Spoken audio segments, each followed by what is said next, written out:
우리 세라가 그동안 못 보여서 너무 안타까웠어요. 우리 세라가 너무 이쁘니까 사람들한테 많이 안 보여주나봐요. 자주 봤으면 좋겠습니다. 오늘 말씀의 제목은 팔복1이라는 제목으로 여러분들에게 말씀을 전달했으면 좋겠습니다. 이 팔복을 8가지 복을 다 한 번에 전하려고 했더니 너무 시간이 부족해요. 그래서 이것을 좀 나눠서 말씀을 전하도록 할게요. 우리 저번 주에 했던 말씀 다들 기억하십니까? 저번 주에 마태복음 4장에 있는 내용의 말씀을 가지고 여러분들에게 말씀을 전했었죠. 어떤 말씀인지 기억나실 거라고 생각이 듭니다. 그래서 믿고 여러분들에게 말씀을 드릴게요. 진리 요한이 말씀을 전하는 와중에 붙잡혀 가게 되었습니다. 그래서 예수님께서 몸을 피신하셨다가 그곳에서 이제부터 사역을 시작하게 되시면서 많은 제자들을 부르시게 됩니다. 특별히 수제자 베드로와 안드레 이런 사람들을 부르기 시작하신 것이죠. 그런데 이렇게 부르기 위해서 그들이 그 이야기를 들었을 때 예수님께서 너희로 하여금 사람 낚는 어부가 되게 하겠다고 말씀하셨을 때 저들이 예수님을 따라갔던 이유는 제가 말씀드렸다시피 침례 요한이 그 모든 길들을 먼저 예비했기 때문에 가능한 것이 아니었을까 이러한 말씀을 드렸던 것을 여러분들 다들 기억하시죠? 네. 아멘. 그죠? 우리 풍성한 친구에게는 다들 풍성하게 말씀을 받으셔서 일주일 동안 그 말씀 가지고 살아가셨을 거라 생각이 듭니다. 오늘 말씀은 팔복1로 마태복음 4장 다음에 마태복음 5장에 나오는 말씀을 가지고 말씀을 생각해 보도록 하겠습니다. 제가 초등학교 때 말씀을 이 주일학교에서 성경 말씀 외우는 대회를 했었어요. 근데 그 대회 할 때 외워야 될 말씀이 바로 마태복음 5장 말씀이었어요. 그래서 이 마태복음 5장 말씀을 어려서부터 굉장히 외웠었습니다. 산에 올라가 앉으시니 제자들이 나오는지라 입을 열어 가르쳐 이르시되 라면서 말씀이 나오고 있어요. 자, 산에 오르셨다고 하였습니다. 마태복음 5장에서 7장까지 내용이 바로 이 산상수훈에 대한 내용입니다. 그런데 되게 재밌는 것은 누가복음에 보면 그것이 산에서 한 것이 아니라 평지에서 말씀을 전하였다고 나오고 있습니다. 마태복음이 앞에 있다고 해서 마태복음이 먼저 쓰인 것이 아니에요. 누가복음이 먼저 쓰여지게 되었습니다. 그래서 누가복음 쓰여지고 난 다음에 그것을 나중에 마태가 보고서 그것을 참고하여서 마태복음을 썼어요. 근데 마태복음을 쓸 때 이 사람이 마태가 생각할 때는 그거 마태가 생각했을 때는 그거 평지가 아니었는데 내가 기억하기에는 그 분명히 산이었는데 이런 생각이 들었던 것 같아요.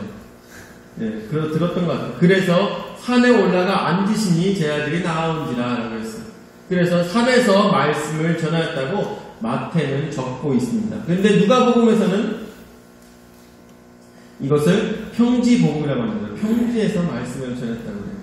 어쨌든 그것이 중요한 것은 아니겠죠. 산에서 전하셨던 평지에서 전하셨던 주님께서는 우리에게 새로운 말씀을 가르치시고 계십니다. 이스라엘 백성들이 가장 존경하는 인물이 누군지 아십니까? 유대인들이 가장 존경하는 인물. 자, 한번 물어보도록 할게요. 우리 신학생들한테 한번 물어볼까요? 그러니까 유진아, 유대인이 가장 존경하는 인물이 누굴까?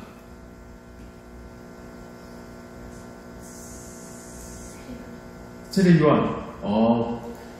굉장히 좋은 접근이에요. 정말 좋은 접근이에요. 자, 이제 패갈 수 없지. 자, 승환아, 누굴 것 같아? 가장 존경하는 인물. 다윗? 다윗 존경하죠. 다윗 정말 존경합니다. 장원아, 유대인들이 가장 존경하는 인물 누굴까? 모르겠어. 유대인들이 가장 존경하는 인물. 우리 지혜야, 누굴까? 유대인이 가장 존경하는 인물.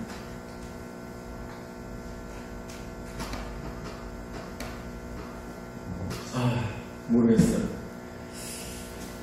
유대인들이 가장 존경하는 인물은 바로 모세입니다. 모세. 네, 모세예요. 다른 답이 없어요. 모세예요. 유대인들은 예수님을 존경하지 않습니까? 라고 말한다면 정말 바보 같은 답변이에요.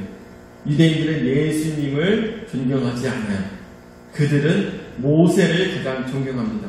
모세가 자신들을 하나님의 백성으로 온전히 이끌어냈고 그리고 그들에게 새로운 법을 하나님으로부터 받아서 그것을 주었기 때문에 저들로 하여금 모세가 가장 중요한 인물이며 가장 존경받는 지도자였습니다. 그런데 오늘 예수님께서 모세의 모습처럼 이렇게 산에서 새로운 법을, 새로운 말씀을 그곳에서 예수님께서 저들에게 가르치시고 계신 것입니다. 이것은 예수님으로서가 뿐만 아니라 유대인들에게 있어서 가장 꿈과 같은 인물, 모세의 모습으로 저들에게 비췄을 것이다 라는 학자들의 말이 있습니다. 왜 굳이 산에서 이 말씀을 전했을까? 그것은 바로 시내산에서 말씀을 받아서 백성들에게 하나님의 말씀을 전달하였던 그 모세의 그 모습을 대변하는 모습이 아니겠느냐, 이러한 얘기가 있는 것입니다. 그러므로 오늘 말씀에 나오고 있는 이 팔복의 이 시작은 산에 올라가 앉으시니 제 아들이 나온지라 하면서 말씀을 전달하고 있는 내용은 유대인들에게 있어서 정말 뜻깊고 정말 중요한 순간이 아닐 수가 없는 것입니다. 그들에게서 새로운 선지자가 나타났고 이 선지자로 하여금 하나님의 말씀을 온전히 듣는 그런 귀한 시간이 되었습니다. 그런데 아니나 다를까 예수님께서 산에서 저들에게 하신 말씀은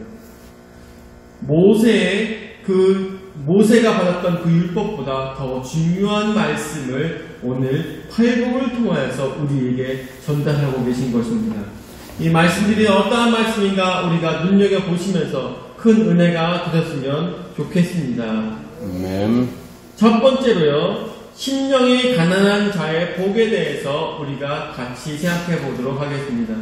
심령이 가난한 자는 어떠한 사람이겠습니까? 심령이 가난한 자. 우리 저기를 찾아볼까요? 이사야서 61장 1절 말씀을 볼까요? 다 같이 찾아보죠. 다 같이. 이사야서 61장 1절 말씀.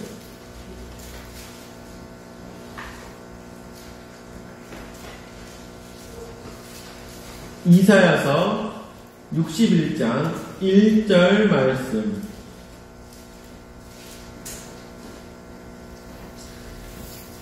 이사야서 61장 1절 말씀 다들 찾으셨죠? 한 목소리를 읽도록 하겠습니다. 이사야서 61장 1절 말씀. 시작. 주 여호와 영이 내게 내리셨으니 이는 여호와께서 내게 기름을 부으사 가난한 자에게 아름다운 소식을 전하게 하려 하십니다. 나를 보내사 마음이 상한 자를 고치며 포로된 자에게 자유를, 갇힌 자에게 노임을 선포하며. 아멘. 여기서 보면 주 여호와 영이 내게 내리셨으니 이는 여호와께서 내게 기름을 부으사 가난한 자에게 아름다운 소식을 전하게 하려 하심이라 했습니다.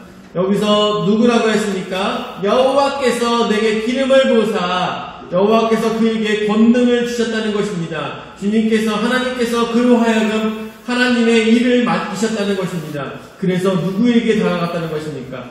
가난한 자에게 아름다운 소식을 전한다고 하였습니다.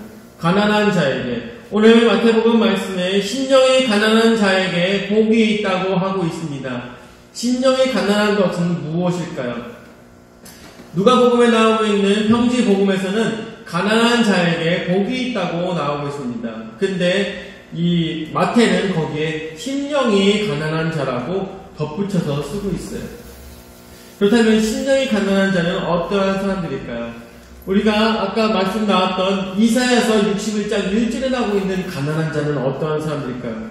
그 가난한 자들은 무엇을 의미하냐면 자신으로 하여금 자신이 그 어려움에서 빠져나올 수 없는, 자신의 힘으로 나올 수가 없는 어려움에 처한 사람들, 그러한 사람을 가난한 자라고 이야기하고 있습니다. 많은 수탈과 억압에 의해서 너무나도 이 가난에 찌들어서 이곳에서 자신의 힘으로 나올 수 없는 사람, 이런 사람을 프로코스라고 해서 이런 사람들을 바로 가난한 자들이라고 이야기하고 있습니다. 그런데 이 가난한 자 중에서 심령이 가난한 자라고 이야기하고 있는 것입니다. 심령이 가난한 자. 여러분들 그거 아시나요? 인도에 보면은 인도의 카스트 제도가 있죠, 그렇죠? 거기 카스트 제도, 그 신분 제도에 의해서 이 사람들이 서로 살아가는 방식이 굉장히 많이 다른데 그 중에서 가장 밑단계에 사는 사람들은 집을 지어도 자기가 아무리 돈이 많아도 집을 지을 때 뭐랄까 높이 지을 수가 없어요. 집을 진짜 신기한 사람들인 것 같아요. 집을 지을 때 이 문과 그리고 지붕과 그리고 방의 높이를 높이 할 수가 없어요.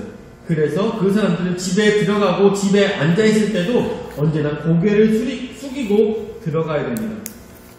고개를 숙이고 들어가서 그리고 그 집에 들어가서도 계속 고개를 숙이고 있어야 돼요. 다큐멘터리 보니까 그렇게 나오더라고요.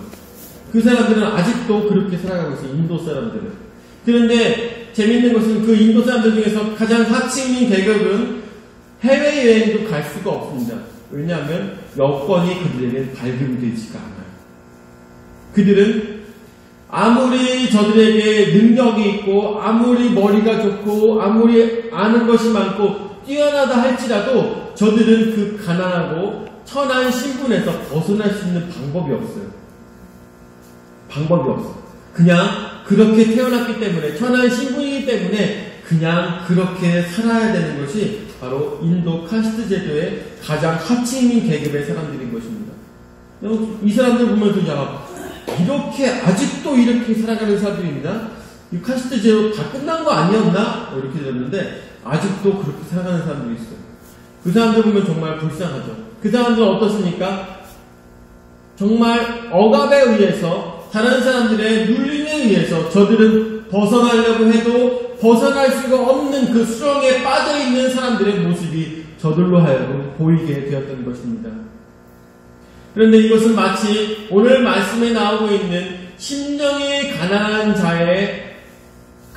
자의 모습이 우리에게 또한 보이고 있는 것입니다. 성경 말씀에 나오고 있는 이 가난한 자라는 것은 바로 이것처럼 너무나도 가난하여서 다른 사람이 꺼내주려고 해도 힘들 만큼 굉장히 가난한 자들을 이야기합니다. 그런데 특별히 심령이 가난한 자들, 심령이 얼마나 가난한지 자신이 빠져나올 수가 없어요. 자신의 힘으로 나올 수가 없는 거예요. 자신의 힘으로 이것을 깨고 벗어날 수가 없는 거예요. 그래서 어떻게 합니까? 그래서 너무나도 가난한 사람들은 어떻게 살아갑니까? 자신들의 힘으로 살아가요? 아닙니다. 자신들의 부족함을 알고 다른 부자들이나 아니면 있는 사람들에게 가서 빌면서 사는 거죠. 빌며 살아갑니다. 그것이 바로 성경에서 나오고 있는 가난한 자에 대한 이야기입니다. 자신의 부족함을 알고 자신이 헤어나오지 못함을 알고 오로지 다른 사람에게 매달려서 그에게만 붙어서 사는 사람들, 그런 사람들을 가난한 자라고 이야기하고 있는 것입니다. 그런데 심령이 가난한 자, 이 사람들은 어떤 사람이냐면 자신의 부족함과 자신의 연약함을 알고 자신의 겸손함을 알아서 그것을 가지고 오로지 누구에게? 하나님께만 붙들며 사는 자들이 바로 심령이 가난한 자들인 것입니다. 그냥 가난한 자들이 아니에요. 그냥 돈 없는 자들이 아니라 그냥 이 세상에 살아가면서 이 심령이 가난한 자들이 복이 있대. 우리도 밖에서 다 거지처럼 살아야 되는 거 아니야?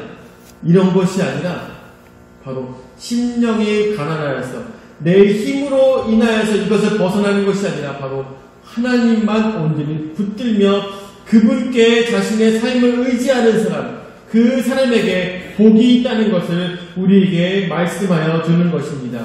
아멘. 그래서 심령이 가난한 자는 무슨 복을 받는다고 합니까? 천국이 저들의 것임이라고 이야기하고 있습니다. 마태복음에서 나오고 있는 천국은 다른 세 가지 복음서에서 나오는 것과 좀 다르다고 했습니다. 해 바실레아 톤 우라논이라고 하였습니다. 하늘에 있는 나라라고 하였습니다. 이 땅에 있는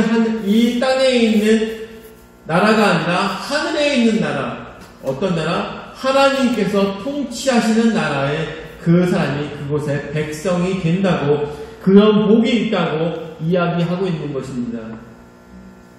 예수님께서는요, 산에 올라가셔서 저들에게 산상수훈을 말씀하실 때 첫 번째 복으로 무엇을 말씀하셨느냐? 저들에게 천국이 가까이 왔다는 것을 먼저 말씀해 주고 계신 것입니다. 이것을 아셔야 돼요. 심령이 가난한 자가 받는 복, 그것은 바로 천국이 저들의 것임이라는 것입니다. 아멘. 이 세상 내 힘으로 살아가는 것이 아니라 오로지 하나님께 붙들려서 하나님만 의지하며 살아가는 사람, 그 사람은 바로 천국 백성이 된다는 것을, 해 바실레아 톤 우라논, 그곳에 백성이 된다는 것을 우리에게 말씀해 주고 계시는 것입니다. 아멘. 두 번째로 애통하는 자의 복에 대해서 이야기해 보도록 하겠습니다. 저거는 다음에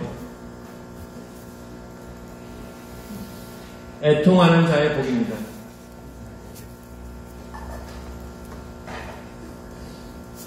앞구절의 말씀처럼 신령이 가난한 자의 말씀처럼 이 애통하는 자도 이사야서 61장 1절의 말씀에 반영되고 있습니다. 이것처럼 가난한 자의 말씀과 또한 일맥상통하는 말씀이라는 것입니다. 우리가 애통한다는 것은 어떠한 것을 애통합니까? 정말 이 세상 살아가면서 이 사역을 하면서 애통하는 분들을 많이 만났었어요. 애통하는 분을 많이 만났습니다. 근데 보통 이 애통의 어느 때 가장 그것을 보게 되냐면 정말 장례식장에서 이 애통함의 분통함과 애통함의 속상함의 그 모습들을 보게 됩니다. 정말 그랬던 것 같아요. 그래서 보면은 장례식장에서 부모가 돌아가셨을 때, 아니면 남편이 돌아가셨을 때 그 자리에서 울며 불며 쓰러지는 사람들, 그런 사람들 많이 보았습니다. 왜 그렇게 우실까요? 왜 그렇게 슬퍼하실까요? 만날 수 없기 때문인 것이겠죠. 그 사람들에게 부족했던 것들, 그 사람들에게 하지 못했던 것들, 이러한 것들이 생각났을 것이기 때문일 거라고 생각이 듭니다. 근데 저는 애통하는 자들 중에서 가장 큰 애통을 들었을 때가 언제였냐면, 이제 목련공원에 가서 차들을 기다리고 있었어요. 스피커를 들고서 찬양을 들으면서 그곳에서 소리를, 이제 다른 차들이 들어오는 것을 바라보면서 또 누가 죽었구나, 또 누가 죽었구나 이러면서 이렇게 차를 기다리고 있었습니다. 목련공원에서 이제 차들이 들어오면 다 이제 화장하러 들어오는 것이겠죠. 근데 들어오고 있는데 사뭇 이 새로운 차가 딱 들어왔는데 애통하는 소리가, 그 여자의 애통하는 소리와 그 남자의 애통하는 소리가 남다른 소리를 들었어요. 정말 그 소리가 내가 지금 죽어버리겠다는 그런 소리가 들리는 거예요. 내가 지금 죽겠다, 내가 지금 죽을 것 같다라는 소리가 들리기 시작하는 거예요. 그 남자의 소리도 죽을 것 같은 그 소리가 들리더라고요. 그래서 저기 누가 죽었나요? 물어봤어요. 저기 누가 죽었나요? 물어봤더니 고등학교 1학년 아들이 죽어서 그렇게 부모가 울고 있다고 이렇게 얘기를 하더라고요. 나이가 들어서 아니면 병에 들어서 돌아가신 분들은 그래도 어느 정도 죽음을 예상하고 죽음을 많이 받아들이십니다. 그런데 자식이 죽었을 때는 그 죽음을 받아들이지 못하고 계속 그 아이에 대한 비통함과 원통함을 가지고 우는 모습을 보았을 때 저분들의 그 가슴은 얼마나 찢어질까, 이런 생각이 굉장히 많이 들었어요. 그래서 나중에 알고 보니까 청천인가 거기서 이 바위에서 뛰어내려서 점프해가지고 이제 물속에 들어가다가 애가 잘못 떨어져가지고 돌에 떨어져가지고 거기서 죽은 그런 애더라고요. 그래서 그 부모가 얼마나 울어대는지 그 소리를 들으니까 저 또한 가슴이 막 울리더라고요. 얼마나 그 슬픈 소리가 들리는지. 애통하는 자. 정말 저는 그 소리를 들었을 때 자신의 아들을 위하여서 아빠와 엄마가, 아버지와 어머니가 자신의 자식들을 위해서 자식의 그 죽은 그 모습을 상상하면서 속상해하면서 애통하는 그 모습은 너무나도 안타까웠습니다. 너무나도 안타까웠어요. 그런데 오늘 말씀에 나오고 있는 이 애통하는 자는 자신의 백성들과 자신의 자식들과 또한 자신의 가족들을 위해서 우는 애통, 그것보다 더 큰 애통이 있어야 되는 것입니다. 그 애통은 무엇이냐? 그 애통은 바로 내가 죽은 것입니다. 나의 죽음에 대한 애통이 있어야 되는 것입니다. 내가 하나님께로부터 떨어짐으로 인하여서 나에게 다가온 이 사망에 대해서 애통하는 모습이 있어야 된다는 것입니다. 여러분들, 내 자식이 죽은 것도 가장 슬프겠죠. 그렇지만 더 슬픈 것은 바로 내가 죽은 게 더 슬퍼야 된다는 것입니다. 내가 죄로 인하여서 내가 죽어버렸고, 죄로 인하여서 내가 하나님으로부터 떨어졌으며, 죄로 인하여서 내가 죽은 영혼이 되었을 때 가장 애통해야 되는 것이 바로 애통하는 자의 모습인 것입니다.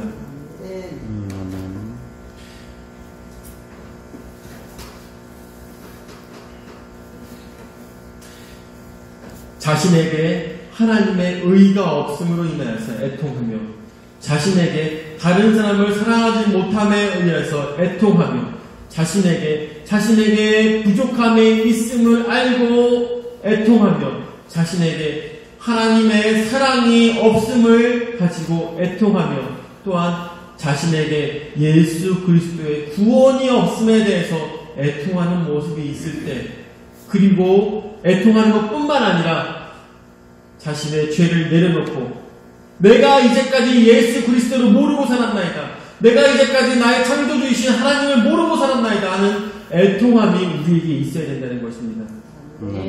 그 애통함이 없으면 저는 어떤 삶이겠습니까? 죽은 자와 마찬가지인 것입니다. 여러분들, 창세기 3장에 나오고 있는 이 아담과 하와가 죽었어야 살았어요? 죽었어야 살았어요? 죽었어요. 근데 정령 죽으리라던 그 선악을 알게 하는 나무의 실과를 먹었을 때 죽었습니까? 선악을 알게 하는 나무의 실과를 먹었을 때 죽었습니까? 죽지 않았죠. 그런데 하나님 보시기에는 저들이 죽었다는 것입니다. 저들이 사망하였다는 것입니다. 왜 그렇습니까? 저들이 죄를 짐으로 인하여서 하나님과 멀어진 삶을 살았기 때문에 저들은 죽은 것과 마찬가지였기 때문인 것입니다. 저들에게 원래는 사망이 없는 삶을 살아가는 것이었습니다. 저들은 원래 죽음을 보지 않는 삶을 살아가는, 영생하는 나무의 실과를 먹으면서 그 동산에서 끝까지 살아갈 수가 있었을 것입니다. 그런데 저들은 하나님께서 허락하지 아니하신 선악을 알게 하는 나무의 실과를 먹음으로 인하여서 결국에는 사망에 이르게 되었던 것입니다. 우리도 마찬가지인 것입니다. 우리가 사망에 이르는 것에 대해서 애통하는 마음이 있어야 되는 것입니다.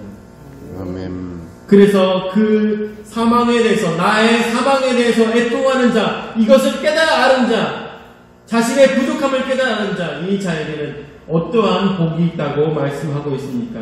그들이 위로를 받을 것이라고 말씀하고 있는 것입니다. 아까 헬라어 보여줄래? 애통하는 자에게 있어서 파라칼레오라는 이 위로가 우리에게 있다고 합니다. 파라칼레오. 이 위로는 소원하다, 초청하다, 권하다, 훈계하다, 격려하다, 애원하다 라는 그러한 뜻이 있습니다. 그런데 이 말의 뜻은 바로 곁으로 부르신다는 말의 합성어인 것입니다. 곁으로 부르신다. 이것이 바로 우리에게 위로가 되는 것입니다. 애통하는 자, 자신의 부족함을 알고 내가 죄인임을 깨달아 아는 자를 주님께서 어떻게 하신다고 하십니까? 그들로 하여금 주님께서 초청하신다는 것입니다. 곁으로 부르신다는 것입니다. 애통하고 있을 때, 눈물을 흘리고 있을 때 그들을 권하여서 훈계하시면서 격려하시면서 애원하면서 간구하시면서 그를 주님께서 그의 품으로 안아주신다는 것입니다. 이것이 바로 위로인 것입니다. 이것이 바로 하나님의 위로인 것입니다. 이것이 바로 애통하는 자가 받는 복이라는 것입니다. 내가 죄인임을 깨달아 알고 나로 하여금 하나님이 없다는 것을 깨달아서 주님 앞에 엎드렸을 때 주님께서 우리를 안아주신다는 것입니다. 그분의 곁으로 인도하여 주신다는 것입니다. 그랬을 때 우리는 주님 안에서 위로를 받게 될 것입니다. 세 번째로 온유한 자의 복입니다. 온유한 자는 포이프라 에이스라고 합니다.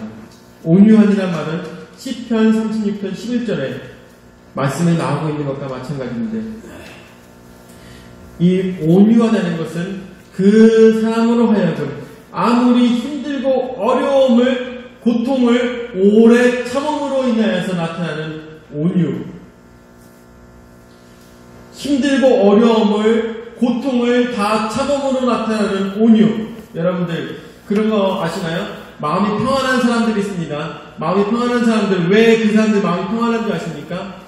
그 사람들은 평생 살아가면서 어려운 일을 한 번도 당하지 않았기 때문에 그 사람들이 평안하고 온유한 것이 아닙니다. 그 사람들 그 모든 고통들을 감내하면서 이겨낸 사람만이 그것들에 대해서 온유한 모습을 유지할 수가 있는 것이죠. 그렇죠? 그렇죠. 어려운 일들이 있었기 때문에 지금의 평안이 우리에게 있는 것입니다. 그런데 오늘 말씀에 나오고 있는 온유한 자라는 것은 그러한 고통과 어려움들을 다 인내하고 난 것뿐만 아니라 그것보다 더한 것이 있습니다. 그것들을 우리가 생각해 봤으면 좋겠어요. 그것은 바로 너무나도 사랑하여서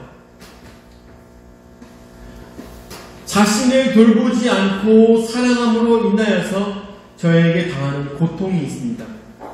너무나도 사랑하여서 당하는 고통. 그런데 그 속에서도 온유한 자라는 것입니다. 우리가 예수님의 삶을 한번 생각해 봤으면 좋겠습니다. 예수님께서는 성경 말씀 나오고 계시는 동안에 계속 온유한 모습으로 살아오셨던 것을 우리가 말씀을 통해서 보게 되죠. 성전에서 막 욕을 하시면서 덮으실 때 말고, 성전에서 욕을 하시면서 덮으실 때 말고, 그 외에는 언제나 채찍에 맞으실 때도, 그리고 십자가에 달리실 때조차도 온유한 자의 모습을 갖고 계셨던 것을 우리는 상상해 보게 됩니다. 그것이 바로 온유한 자의 모습인 것입니다. 예수님의 온유함에 있어서는 예수님께서 이제까지 살아가시면서 계속 평탄했기 때문에 온유한 자의 모습을 주님께서 가지신 것이 아니라는 것을 너무나도 잘 알고 계실 것입니다. 저는 이렇게 생각해요. 예수님께서 온유하실 수 있었던 것은 바로 승리를 직감하셨기 때문인 것입니다. 승리를 직감할 수 있었기 때문에 그런 것일 거라고 생각이 듭니다.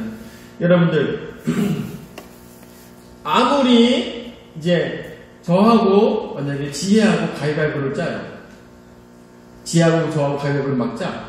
만약에 짠다고 치면 제가 이제 막 이렇게 지혜하고 짜는데 한 10,000원 내기를 한 거예요. 10,000원 내기야. 가위바위보를 짜요. 근데 제가 이기거나 지거나 이런 마음이 들면 뭐랄까 가슴이 쫄리겠죠. 이 10,000원을 내가 받게 될지 잃게 될지 굉장히 가슴이 쫄릴 것입니다. 그런데 매번 지혜가 처음에 이 저기를 가위바위보 할 때 무조건 처음에는 가위를 낸다는 것을 제가 알고 있어요. 서원이가 그러는데 서원이가 가위바위보를 할 때 무조건 첫 번에는 가위를 내요. 우리 교회 모든 사람들이 다 알고 있어요. 하여튼 서원이가 그러는데 만약에 지혜가 처음에 무조건 가위바위보를 할 때 무조건 가위를 낸다는 것을 알고 있을 때 제 마음이 평안할까요? 평안하지 않을까요? 아무리 10,000원 내기를 할지라도, 10,000원 내기를 할지라도 제 마음은 평안할 것입니다. 왜냐하면 승리할 것을 알기 때문인 것이죠. 아무리 10,000원이 걸렸다 하더라도 100,000원이 걸려도 평안한 것입니다. 오히려 더 큰 돈을 걸고 싶을 것이.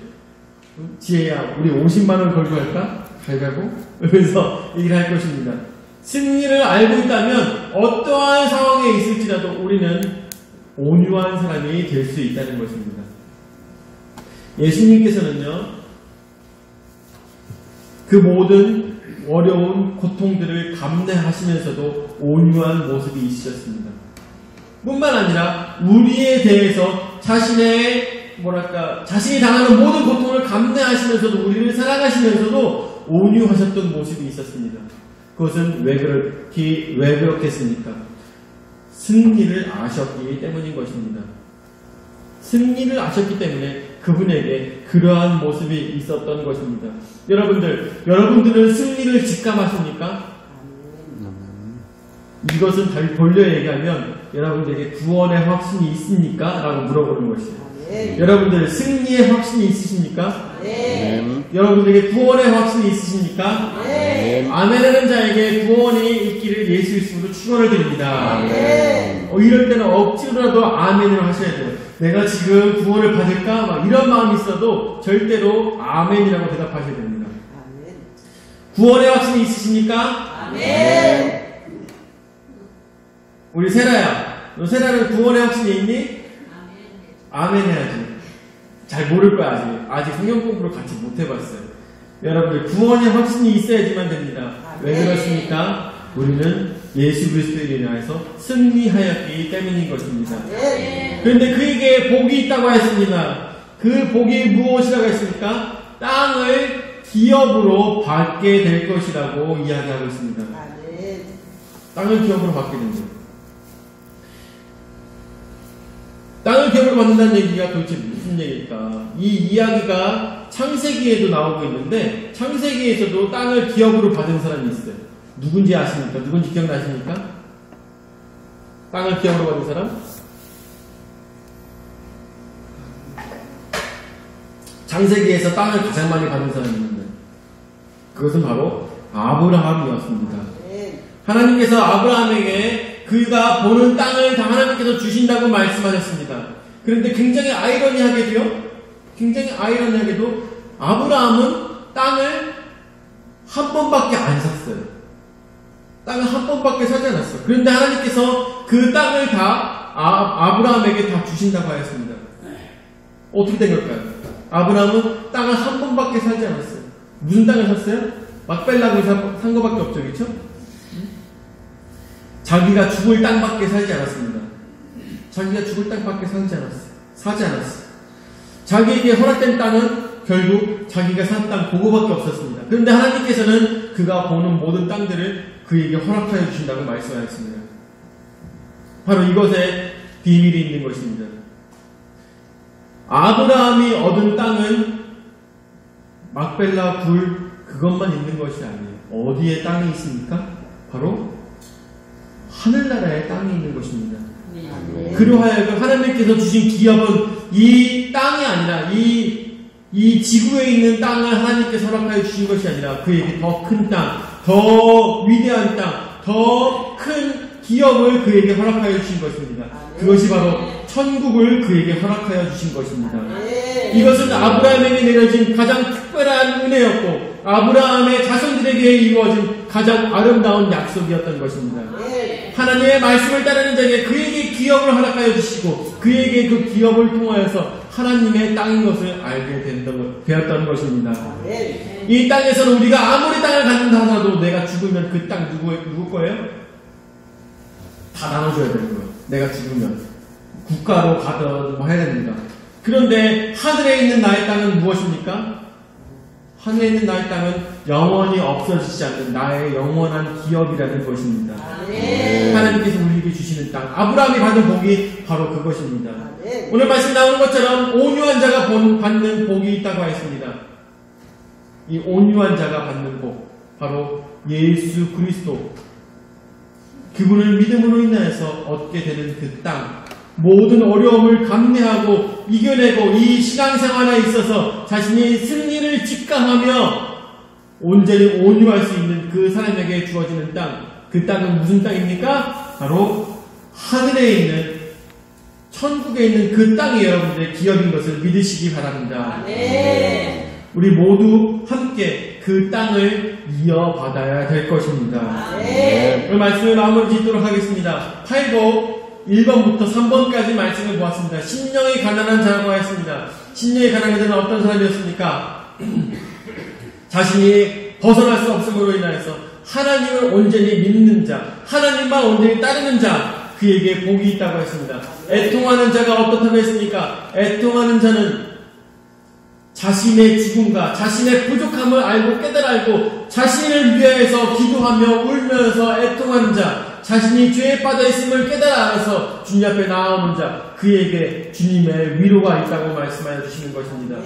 세 번째로 온유한 자, 바로 승리를 직감하며 온유할 수 있는 그 자에게 하나님께서 우리에게 하늘의 땅을 상속하여 주신다고 말씀하여 주시고 계신 것입니다.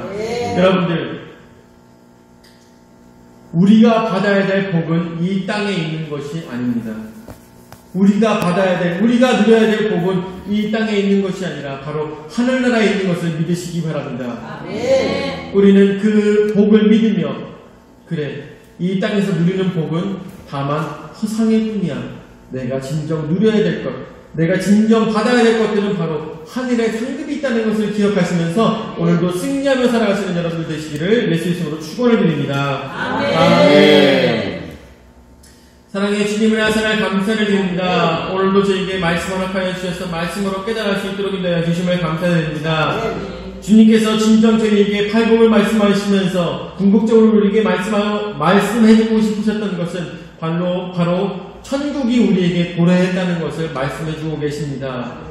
주님의 나라의 백성으로서 살아가는 저희의 신앙의 모습이 될 수 있도록 인도하여 주시옵고, 온전히 그것에 대한 확신이 있음으로 인하여서 흔들리지 않는 믿음을 가지고 살아가는 저희의 신앙의 모습이 될 수 있도록 인도하여 주시옵소서. 나의 부족함을 두고 주님 앞에 기도하며 울며 애통할 수 있도록 인도하여 주시옵고, 주님의 사랑으로 많은 사람들을 사랑할 수 있는 우리의 신앙의 모습이 될 수 있도록 인도하여 주시옵소서. 오늘도 저에게 귀한 은혜의 말씀 허락하여 주심을 감사드렸고, 사랑이 많으신 예수님의 이름으로 기도드립니다. 아멘.